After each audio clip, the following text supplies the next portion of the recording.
Wendy Ogemona Zamanga Tona, Ining Yayubinda.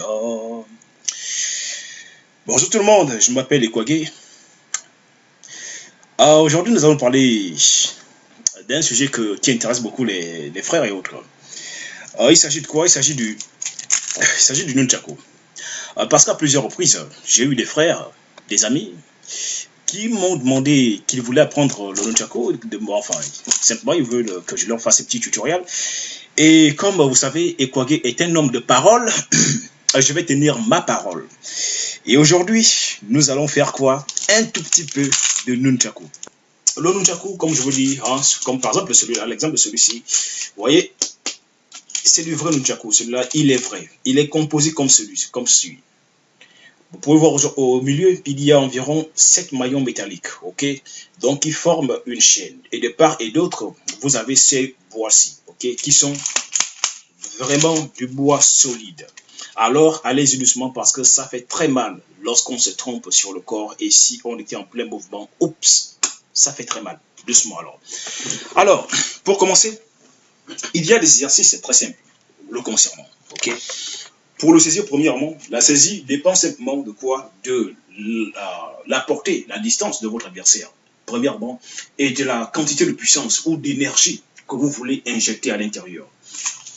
Ça veut dire quoi? Ça veut dire, par exemple, si j'ai envie de frapper avec une énorme puissance, je vais certainement l'attraper vers le bout du manche. Vous voyez ici que cette partie-là est plus allongée, la partie externe est plus allongée est prolongée que celle externe. Okay? Parce qu'en fait, dans cette position-ci, je peux frapper avec plus de puissance. Okay?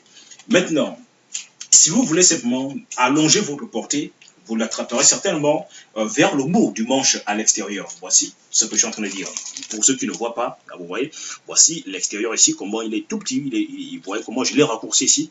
Par contre, le bout, l'intérieur du manche est rallongé. Ça permet de quoi? De prolonger la portée, n'est-ce pas? Maintenant, comment se pratique-t-il? Aujourd'hui, j'ai dit que je ferai simplement une vidéo démo, ok? Non pas tutoriel, mais démo. Mais je vais vous dire, ok, après, dans le temps, nous allons avancer, aller dans les techniques, les différentes techniques, parce qu'en fait, il n'y a pas de secret. C'est un tout petit peu comme si vous aviez, pour ceux qui pratiquent le bois, ok, c'est un peu comme si vous aviez le bois. Donc, généralement, c'est pratiquement les mêmes techniques, mais qu'il faut faire avec beaucoup d'amour, beaucoup d'esprit, hein, beaucoup de créativité également, ok. Donc, nous y voilà.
Vous voyez, après environ 1 minute de practice seulement, le bras il a tendance à prendre de l'ampleur. Vous voyez, les veines sont sorties parce que ça travaille la puissance, ça travaille de l'énergie.